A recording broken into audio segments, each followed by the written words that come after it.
صلی اللہ تعالیٰ علیہ وآلہ وسلم کہ تم میری ذات پر درود پاک پڑھو، بے شک تمہارا میری ذات پر درود پاک پڑھنا تمہارے گناہوں کے لیے مغفرت بن جائے گا۔ صلو علی الحبیب صلی اللہ تعالیٰ علی محمد صلی اللہ تعالیٰ علیہ وآلہ وسلم۔ آج کا ہمارا موضوع ہے نماز جنازہ کا طریقہ۔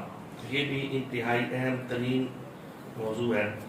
عمومی طور پر کئی ایسی اغلاط پائی جاتی ہیں جس سے نماز جنازہ ادا ہی نہیں ہوتا، اور لوگوں کو علم نہ ہونے کی وجہ سے وہ اپنے نماز جنازہ جو پڑھا ہے اس کو ضائع کر دیتے ہیں۔ سب سے پہلے تو ایک بات ہمارے یہاں پر سوشل میڈیا تو یہاں پر ایک بات اگر کسی نے اپلوڈ کر دی تو بغیر سوچے سمجھے، بغیر کسی دلیل کے ہم آگے جو ہے وہ شیئر کر دیتے ہیں، لوگوں تک پہنچا دیتے ہیں۔ ایک بات سوشل میڈیا پہ پچھلے دنوں کافی وائرل تھی کہ اعلان کرتے ہوئے قضائے الہی کہنا چاہیے، رضائے الہی کہنا جائز نہیں ہے۔ یعنی جب فوتگی کا اعلان کیا جاتا ہے تو اس میں قضائے الہی کہنا ہے، رضائے الہی نہیں کہنا، تو یہ غلط ہے۔ دونوں طریقوں سے اعلان کر سکتے ہیں۔ قضاء کا معنی ہوتا ہے فیصلہ، تو اگر قضائے الہی کہیں گے تو پھر بھی اس کا معنی یہی بنے گا کہ اللہ کے فیصلے سے، کیونکہ اللہ رب العزت نے جو موت کا وقت مقرر کیا، تو جب موت کا وقت مقرر ہو گیا تو اللہ ہی کے حکم سے، اللہ ہی کے فیصلے سے اس کے جانے کا ٹائم آ گیا، اور حضرت اسرائیل اللہ کے حکم سے ہی اس کی روح کو قبض کرے گی۔ تو قضائے الہی کہنا بھی درست، اور اگر کہا کہ رضائے الہی سے انتقال ہو گیا ہے تو اب تو اس کا ہم ترجمہ یا معنی کرنے کی ضرورت ہی نہیں کہ رضا کسے کہتے ہیں، یعنی مرضی۔ رضائے الہی سے یعنی اللہ ہی کی مرضی سے فلاں کا انتقال ہو گیا۔ تو یہ دونوں جو ہے وہ باتیں درست ہیں، دونوں طریقے سے اعلان کر سکتے ہیں۔ ایسا کہنا کہ رضائے الہی کہنا یہ جائز نہیں ہے، خود ہی ساختہ تفسیر کرتے ہوئے، تو ایسا بالکل درست نہیں ہے۔ دونوں طریقوں سے اعلان کیا جا سکتا ہے۔ پھر اس کے بعد ہے نماز جنازہ میں کندھا دینا۔ تو نماز جنازہ میں حدیث پاک میں آتا ہے کہ جو بندہ 40 قدم نماز جنازہ کو کندھا دے گا، اللہ رب العزت اس کے 40 کبیرہ گناہوں کو معاف فرما دے گا۔ اور ایک حدیث پاک میں ہے کہ اگر کوئی بندہ رضائے الہی کے لیے کسی میت کو 40 قدم کندھا دے گا، اللہ رب العزت اس کی حتمی مغفرت فرما دے گا۔ تو یعنی حتمی کا معنی یقینی اس کی مغفرت ہو جائے گی۔ نماز جنازہ کو کندھا دینے کا طریقہ کیا ہے؟ تو نماز جنازہ کو کندھا دینے کا طریقہ یہ ہے کہ سب سے پہلے جو ہے وہ دائیں سائڈ کے آگے جو سرہانے کی طرف ہے اس کو کندھا دیا جائے، پھر دائنی سائڈ کے پائندے کی طرف یعنی جس طرف پاؤں ہوتے ہیں اس طرف 10 قدم آگے سرہانے والے جو ہے وہ اس کو کندھا دیا جائے، پھر پیچھے جو ہے وہ باندھی کی طرف پاؤں والے طرف جو ہے وہ 10 قدم چلا جائے، 10 اور 10 20 قدم، پھر بائیں سائڈ پر جو ہے وہ سرہانے کی طرف پہلے 10 قدم وہاں پر چلا جائے، پھر واپس آ جائے، اور یہ پائندے کی طرف بائیں سائڈ پر لیفٹ رائٹ پہلے اور لیفٹ بعد میں، تو اس طرح پچھلی سائڈ پر پاؤں والی طرف یہ کندھا دینا 10 قدم اگر چالوں پر جو ہے ہم کندھا دیں گے تو یہ 40 قدم جو ہے وہ بن جائیں گے، اور فضیلت کو بھی بندہ پالے گا۔ اور اس طرح کندھا دینا یہ سنت ہے، تو سنت پر بھی عمل ہو جائے گا۔ تو یہ اس طریقے سے 40 قدم اگر کوئی بندہ رضائے الہی کے لیے چلے گا تو اس کی فضیلت ہے کہ اس کی حتمی مغفرت کر دی جائے گی۔ اس سے آگے پھر نماز جنازہ میں فرض کتنے ہیں؟ ہم نے تو عام نماز میں سنا نا 7 فرض ہیں، اور ہم نے یہ بھی حکم سماعت کر لیا کہ اگر کوئی بندہ فرض پر عمل نہیں کرتا تو وہ عبادت اسی وقت فاسد ہو جاتی ہے۔ تو یہ فرض نماز جنازہ میں کتنے ہیں؟ تو نماز جنازہ میں 2 فرض ہیں۔ کتنے فرض ہیں؟ 2۔ پہلا فرض ہے قیام، دوسرا فرض ہے تکبیرات۔ یہ 2 چیزیں نماز جنازہ میں فرض ہے۔ قیام سیدھا کھڑا ہونا، اس کو قیام کہتے ہیں، اور دوسرا جو فرض ہے وہ ہے تکبیرات، 4 مرتبہ اللہ اکبر اللہ اکبر اللہ اکبر اللہ اکبر کہنا۔ اب یہاں پر عمومی طور پر جو نماز جنازہ میں غلطی کی جاتی ہے وہ یہ ہے کہ ہم سمجھتے ہیں کہ وہ تکبیرات صرف امام نے ہی کہنی ہے، اور مقتدی کیا کرتے ہیں؟ امام کے تکبیر کا انتظار کرتے ہیں. جب امام نے تکبیر کہہ دی تو اب جناب یہ پہلی تو تکبیر کہہ لیتے ہیں, دوسری تکبیر میں امام نے تکبیر کی تو یہ درود پاک پڑھ رہا ہے, خود تکبیر نہیں کی. اب امام نے تیسری تکبیر کہی تو یہ درود پاک پڑھ رہا ہے, اس نے تکبیر نہیں کہی. تو یہ بات ذہن میں رکھنا کہ یہ رکن ہے, یہ فرض ہے تکبیرات کہنا. اگر کسی مقتدی نے بھی قصدن ایک تکبیر کو بھی چھوڑ دیا تو اس کی نماز جنازہ ادا نہیں ہوگی, کیونکہ نماز جنازہ میں چاروں تکبیریں فرض ہیں. تو اگر کوئی مقتدی اپنی تکبیر نہیں کہتا تو اس کی نماز جنازہ ادا نہیں ہوگی. جس طرح امام پر فرض ہے اسی طرح مقتدی پر بھی فرض ہے کہ وہ یہ تکبیرات کہے. اگر کوئی مقتدی ایک تکبیر بھی نہیں کہے گا تو اس کی نماز جنازہ نہیں ادا ہوگی. ایک غلطی. اور دوسری غلطی جو نماز جنازہ میں عمومی طور پر کی جاتی ہے وہ یہ, اچھا یہ تو ہو گئے نا فرائض, آ جائیں اب سنت موقدہ. سنت موقدہ کیا ہے؟ نماز جنازہ میں 3 چیزیں سنت موقدہ ہیں. آپ کو پتہ ہے سنت موقدہ کا بھی تارک گناہگار ہوتا ہے. تو سنت موقدہ 3 چیزیں ہیں, ثنا, درود پاک اور دعائے نیت. یہ 3 چیزیں سنت مؤکدہ ہیں. تو پہلی تکبیر کے بعد ثنا, دوسری تکبیر کے بعد درود پاک اور تیسری تکبیر کے بعد دعا اور چوتھی تکبیر کے بعد دونوں ہاتھوں کو چھوڑ کر سلام پھیر دینا ہے. تو ثنا اگر تو کسی کو نماز جنازے والا نہیں آتی تو سب سے پہلے تو وہ نماز جنازہ والی ثنا یاد کرے. اس میں صرف 2 لفظ کا اضافہ ہے, وجل ثناؤک ولا الہ غیرک, اس کو یاد کریں. دوسری تکبیر کے بعد درود ابراہیمی کہہ لے, پڑھ لے. تیسری تکبیر کے بعد جو ہے وہ اگر بالغ مرد عورت کی میت ہے تو اس پر جو بالغ مرد عورت کی دعا, اللہم اغفر لحینا ومیتنا وشاہدنا وغائبنا وصغیرنا وکبیرنا, یہ دعا مکمل پڑھ لیں. اور اگر نابالغ بچے کی ہے تو اللہم اجعلہ لنا فرۃ واجعلہ لنا, یہ پڑھ لیں. اگر نابالغ بچی کی ہے تو اللہم اجعلہا لنا فرۃ واجعلہا لنا, تو یہ نابالغ بچی کی دعا پڑھ لیں. تو یہ تینوں چیزیں کیا ہیں؟ سنت مؤکدہ. اب یہ طریقہ کار. پھر اس سے اگلی جو میں نے عرض کی تھی غلطی کیا ہے, وہ یہ ہے کہ سنت طریقے سے ہم نماز جنازہ ادا نہیں کرتے. وہ غلطی یہ ہے کہ چوتھی تکبیر کے بعد بعض احباب ایک طرف سلام پھیرا, ایک ہاتھ کو چھوڑ دیا, دوسری طرف سلام پھیرا اور دوسرے ہاتھ کو چھوڑ دیا. تو یہ طریقہ خلاف سنت ہے. سنت طریقہ کار یہ ہے کہ جب چوتھی تکبیر کہہ دی جائے تو فوراً دونوں ہاتھوں کو چھوڑ دینا ہے.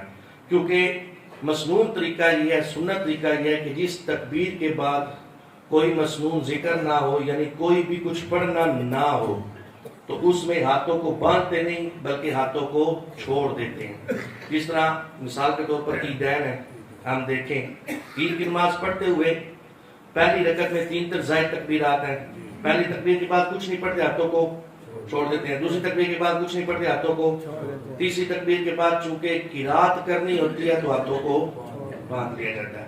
اسی طرح دوسری رکعت میں پہلے قرات ہو چکی ہوتی ہے, پھر پہلی تکبیر کے بعد ہاتھوں کو چھوڑ دیتے ہیں, کچھ نہیں پڑھنا. دوسری تکبیر کے بعد ہاتھوں کو چھوڑ دیتے ہیں, کچھ نہیں پڑھنا. تیسری تکبیر کے بعد ہاتھوں کو نہیں باندھتے, چھوڑ دیتے ہیں. دوسری رکعت میں تیسری تکبیر پر بھی ہاتھوں کو چھوڑ دیتے. کیوں؟ کیونکہ اس کے بعد کچھ پڑھنا نہیں ہوتا. تو اس سے پتا چلا کہ جس تکبیر کے بعد کچھ نہیں پڑھنا ہوتا اس پر ہاتھ باندھنا مسنون نہیں ہے. تو دوسرا طریقہ یہ ہے کہ چوتھی تکبیر کے بعد جو کہ نماز جنازہ میں بھی کچھ نہیں پڑھا جاتا, فقط سلام ہے, تو اس لیے چوتھی تکبیر کے بعد ہاتھوں کو چھوڑ کر سلام پھیرنا ہے. یہ نہیں کہ ایک طرف سلام پھیرا, ایک ہاتھ چھوڑا, دوسری طرف سلام پھیرا, دوسرا ہاتھ, بلکہ چوتھی تکبیر امام صاحب کہتے جائیں, آپ نے امام صاحب کے پیچھے اللہ اکبر کہتے ہوئے دونوں ہاتھوں کو چھوڑ دینا ہے اور دونوں طرف سلام پھیر دینا ہے ہاتھوں کو چھوڑ کر. یہ مسنون طریقہ ہے. اب یہ ہو گیا. اب اسے اگلا مسئلہ کہ اگر کوئی مسبوق ہے, مسبوق کسے کہتے ہیں؟ مسبوق اسے کہتے ہیں کہ جو لیٹ شامل ہو نماز میں, چاہے وہ یہ نماز ہو چاہے وہ نماز جنازہ ہو, تو اس کو مسبوق کہیں گے. مسبوق اگر ایسا بندہ کہ جو آیا اس کی 1-2 تکبیرات فوت ہوگی, وہ لیٹ شامل ہوا, تو اب اس کا طریقہ کار یہ ہے کہ وہ امام صاحب کے ساتھ جتنی تکبیرات ہیں وہ کہہ لیں, دعائیں پڑھ لیں, اور اس کے بعد جب امام صاحب سلام پھیر لیں تو پھر یہ اپنی جو تکبیرات رہ گئی ہیں وہ تکبیرات کہیں. کیونکہ تکبیرات کیا درجہ رکھتی ہیں؟ فرض کا. اور دعا ثنا اور درود پاک سنت موقدہ۔ اب یہ امام کے سلام پھیرنے کے بعد اپنی تکبیرات بقیہ کہے گا جو اس کی رہ گئی۔ اس میں ایک اور مسئلہ اس بات کا ہے کہ اگر تو بندے کو شک یہ ہے کہ اگر میں دعا ثنا پڑھوں گا تو لوگ نماز جنازہ اٹھا کر لے کر چلے جائیں گے، اب اس کے لیے حکم یہ ہے کہ وہ دعا وغیرہ چھوڑ دے، فقط تکبیرات کہہ کے سلام پھیر، سمجھا گی؟ فقط تکبیرات کہے اور فوراً سلام پھیر دے، اللہ اکبر کہ تکبیرات کہتے ہوئے سلام پھیر دے تاکہ اس کا فرض ادا ہو جائے اور نماز جنازہ بھی ادا ہو جائے۔ یہ حکم مسبوق کے لیے تھا۔ اب اس سے آگے پھر نماز جنازہ میں عمومی طور پر اس بات پر سختی کی جاتی ہے کہ 3 صفحے بنائی جائیں، 7 صفحے بنائی جائیں، تو یہ طریقہ تاک عدد میں صفحے رکھنا یہ مستحب ہے۔ میں نے آگے عرض یہ کی کہ ہم بعض دفعہ مستحب کو اپنے اوپر فرض کیا ہوا ہے، بعض مستحبات کو ہم نے خود پر فرض کیا ہوا ہے اور فرض کی طرف ہماری توجہ ہی کوئی نہیں ہے۔ ہمارے یہاں پر عمومی طور پر ہوتا کیا ہے کہ نماز جنازہ مسجد کے باہر یا مسجد کے سائڈ پر نماز جنازہ ہوتی ہے، کہیں ایسی میں نے مساجد دیکھی ساتھ جنازے والی جگہ ہے۔ تو اب ہوتا کیا ہے، میں نے ایسی مساجد بھی دیکھی بازار میں، توکلی مسجد کے سامنے اکثر طور پر جنازہ ادھر ہوتا ہے۔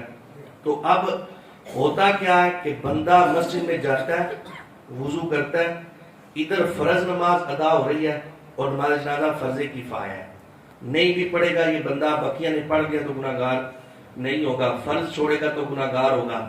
اب اس نے فرض پڑھا نہیں، اندر گیا بھی، وضو بھی کیا، وضو کر کے باہر پھرتا رہا، جب فرض نماز ادا ہوگی اب فرض کفایہ کی نماز ہونے والی ہے تو یہ اس میں شامل ہو گیا ہے۔